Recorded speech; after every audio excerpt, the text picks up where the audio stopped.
He never died. It was supposed to be a routine camping trip, just me and the great outdoors. I should have known better than to let my guard down. After all, I'm no ordinary camper. I'm a professional monster hunter. But even we aren't immune to the occasional mishap. It all started a couple of weeks ago. I was backpacking through the wilderness, tracking a nasty creature terrorizing a small town. The usual stuff, really.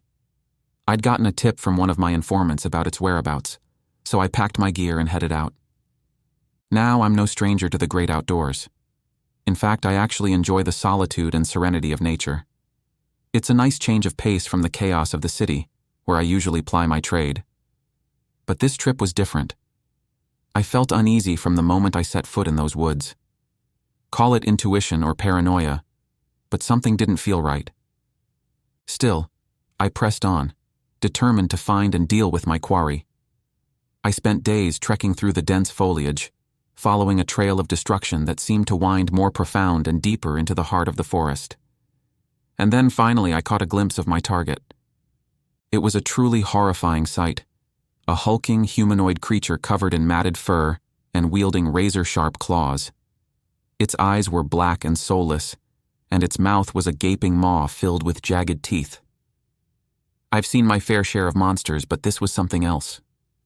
I knew I had to act fast, so I set up a trap and waited for my chance. And when it finally came, I struck with all the speed and precision of a seasoned hunter.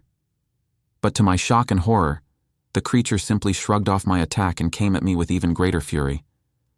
I fought back with everything I had, using every trick in the book, but it was useless.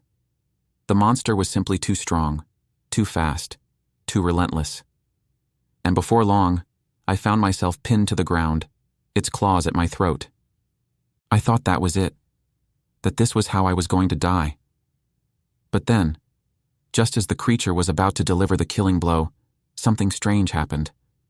It hesitated as if it was suddenly unsure of itself. And in that moment, I knew what I had to do. I managed to free one of my hands and grab a nearby branch, swinging it with all my might and striking the creature square in the head.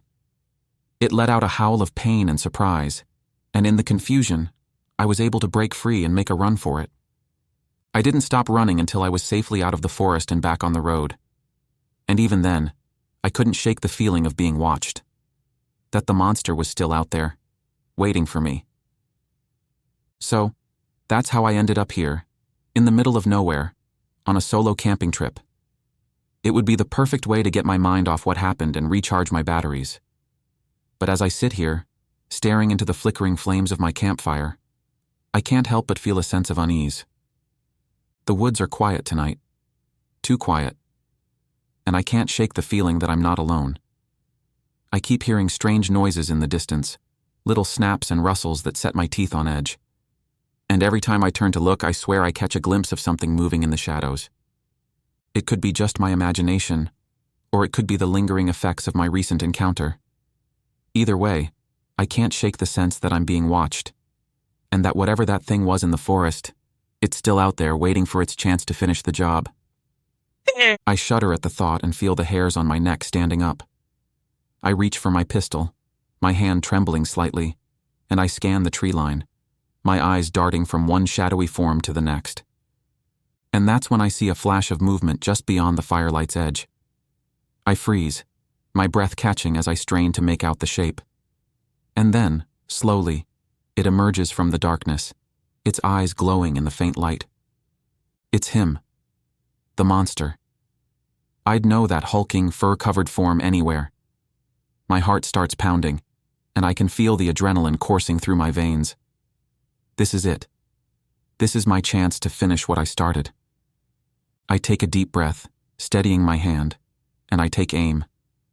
But just as I'm about to pull the trigger, the creature lets out a low, guttural growl. And to my amazement, it doesn't come charging at me as expected. Instead, it just stands there, staring at me with those soulless black eyes. I hesitate and get confused, and that's when I notice something strange. The creature's movements are slower and more deliberate, and its eyes seem flickering as if struggling to keep them focused. And then, it lets out a mournful howl that sends chills down my spine. I don't know what to make of it, but I can't shake the feeling that something is wrong. This isn't the same raging feral beast I encountered in the forest. It's different somehow. Weaker. I lower my gun, my mind racing. Could it be that the creature is injured or even dying? Despite everything it's done, I can't help but feel sympathy. After all, I'm a hunter, not a cold-blooded killer. And a part of me can't help but be curious about this strange, wounded beast. So I decided to take a closer look. I approached the creature cautiously, my gun still in hand but my finger off the trigger. As I got closer, I saw it was in bad shape. Its fur was matted and clumped, and its movements were slow and unsteady. I can't help but wonder what could have happened to it. Was it attacked by another, even more powerful creature? Or had it simply been weakened by the injuries it sustained in our previous encounter? I'm about to turn and leave, to let the creature die in peace when it suddenly moves. I tense, my finger tightening on the trigger, but the creature doesn't attack. Instead, it lowers its head, almost as if it's begging for help. I hesitate, torn between my desire to end this creature's reign of terror and my sense of compassion. But in the end, my curiosity gets the better of me. I lower my gun and take a step closer, reaching out a tentative hand. The creature flinches at my touch, but it doesn't lash out. Instead, it seems to relax, its eyes closing as I gently run my fingers through its matted fur. I can feel the heat radiating from its body, and I can't help but wonder what kind of internal injuries it might have sustained. As I continued my examination, I noticed something else. The creature's wounds, which had been so severe before, seemed to be healing acceleratedly. I watch in amazement as the gashes in its flesh knit themselves back together, the skin closing up as if by magic. I can hardly believe what I'm seeing. Could this be a supernatural healing ability? Of course, I've heard of such things before, but I've never witnessed it firsthand. And the implications of such a power are staggering. I'm so caught up in my observations that I don't notice the creature's eyes opening until it lets out a warning growl. I freeze, my hand still on its fur, and I meet its gaze. And in that moment, I saw something I never expected. A spark of intelligence, a glimmer of understanding. It's as if the creature is trying to communicate with me, to tell me something. And suddenly, I'm struck by a realization. This isn't just some mindless feral beast. There's something more profound to it, and I can't help but wonder what it is. I hesitate for a moment, then slowly withdraw my hand. The creature watches me warily, but it doesn't attack. Instead, it lets out a soft whine, almost like a plea. And in that instant, I know what I have to do. I reach into my pack and pull out a first aid kit, quickly assembling a makeshift bandage. The creature flinches as I apply it to the worst of its wounds, but it doesn't fight me. And as I work, I can't help but feel a sense of wonder and curiosity. What is this creature? Why does it seem to have this remarkable healing ability? And why does it seem to be seeking my help, rather than trying to kill me? As I finish tending to the creature's injuries, these questions swirl. And as I step back, I can't help but feel a sense of connection, a shared understanding that transcends the boundaries of man and beast. I should be afraid that I should run as far away from this creature as possible. But something deep inside me, some primal instinct, tells me I can trust it, that it means me no harm. So, instead of fleeing, I sit beside the creature, my back against a tree trunk, and watch it. I observe its movements, the way it seems to study me with those intelligent eyes, and I try to decipher its intentions. As the hours pass, I begin to see a pattern emerge. Despite its fearsome appearance, the creature doesn't seem aggressive or hostile. Instead, it appears cautious, almost wary, as if it's unsure how to interact with me. I can't help but wonder what it's thinking and feeling. Is it scary? Confused? Or is there something more complex going on? Some more profound emotion that I'm struggling to understand? The creature suddenly stirs as the sun sets, casting long shadows across the forest floor. It turns its head, sniffs the air, and lets out a low growl. I tense, my hand reaching for my gun, but the creature doesn't attack. Instead, it stands up, its movement slow and unsteady, and begins to walk away. I watch, fascinated, as it disappears into the darkness, its hulking form melting into the shadows. I'm left with many questions and unease that I can't quite shake. What was that creature? Where is it going? And will it be back? I spend the rest of the night tossing and turning, unable to sleep. The creature's image, haunting eyes and strange, almost human-like behavior, is burned into my mind. The more I think about it, the more I realize I can't just let it go. I have to know more. I have to understand what this creature is and why it seems to have this remarkable healing power. And so, as soon as the first rays of dawn begin to peek over the horizon, I pack up my gear and set out to follow the creature's trail. The hike is long and arduous, but a sense of purpose drives me I haven't felt in a long time. I push through the dense foliage, my eyes scanning the ground for any sign of the creature's passing. And then suddenly, I see it. A prominent, lumbering figure moving slowly through the trees in the distance. My heart leaps in my chest, and I quicken my pace, determined to catch up with it. As I draw closer, I see that the creature is in even worse shape than last night.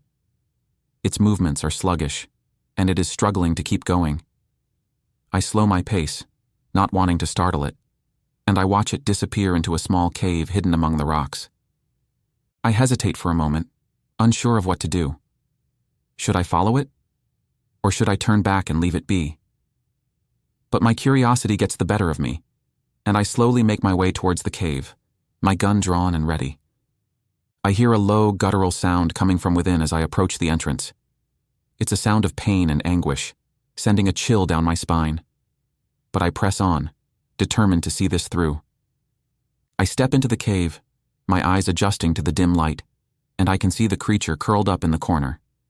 It's breathing heavily, its movements labored, and I can see that its wounds are worse than ever. I take a step closer, and the creature's head snaps up, its eyes locking onto mine. We just stare at each other momentarily, neither of us moving. And then, to my surprise, the creature lets out a soft whine, almost as if it's pleading with me. I don't know what to make of it, but I can't shake the feeling that this creature isn't the mindless, savage beast I had initially encountered. There's something more to it, something that I can't quite put my finger on. And so, despite every instinct telling me to run, I approach the creature, my gun still in hand, but my finger off the trigger. I crouch beside it, my eyes searching its face for any sign of understanding. And that's when I see it. A flicker of recognition, a glimmer of something almost like gratitude. The creature seems to relax, its breathing slowing, and I can't help but feel a sense of wonder and confusion. What is this creature? And why does it seem to trust me of all people?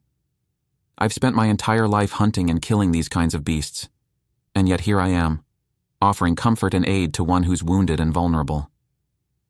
As I sit there, lost in my thoughts, the creature suddenly lets out a low growl. I tense, my hand tightening on my gun, but the creature doesn't attack. Instead, it turns its head, pointing towards the back of the cave. I follow its gaze, my heart pounding in my chest, and that's when I see it. A massive, hulking figure lurking in the shadows. It's another creature, similar to the one I've been tending to, but larger and more imposing.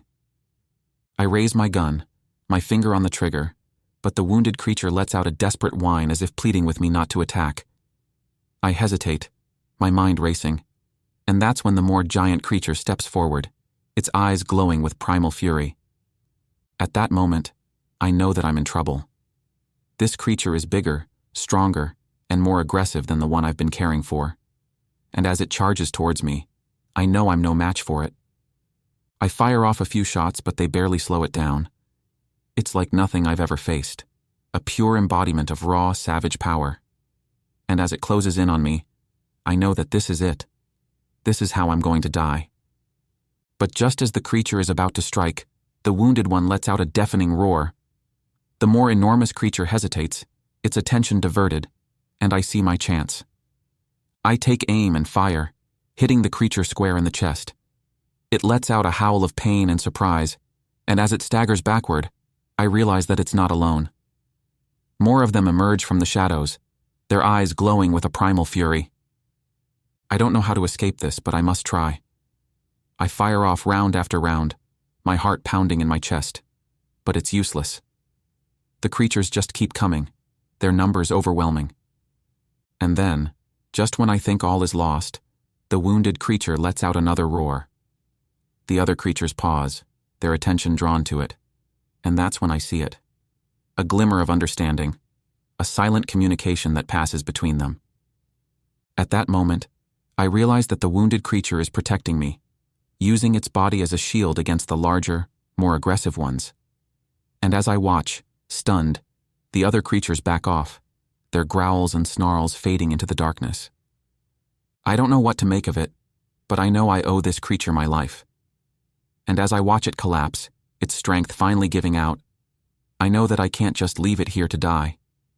So, with a heavy heart and a deep sense of trepidation, I gather the creature in my arms and make my way out of the cave.